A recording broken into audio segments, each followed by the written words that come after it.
The drought conditions in most of New Mexico definitely do contribute to those dangerous wildfire conditions. And that's why, continuing this theme of team weather, we have meteorologist Alan Shoemaker showing us the dry weather expected to continue really into the month of May. We're coming up on the month of May, so let's check out what we can expect for precipitation and check on the drought conditions. I want to note first that the month of May is usually one of the driest months in Albuquerque. It's not true everywhere in the state, but you see May brings less than a half an inch of rain on average. Now when we look at the drought conditions we've been in, we'll start about 3 months ago, back in February. Most of the state in some pretty nasty drought conditions, but over time we've improved it slightly.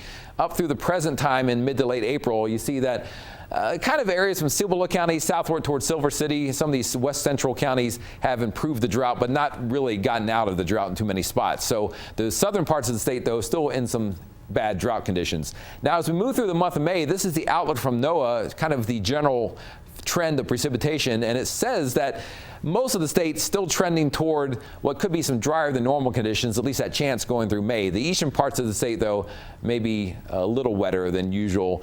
At least there's a chance. Now we look at the usual precipitation. This is the climate average, and the reds and oranges show that the western half of the state mainly still dry in May, usually before the monsoon gets here.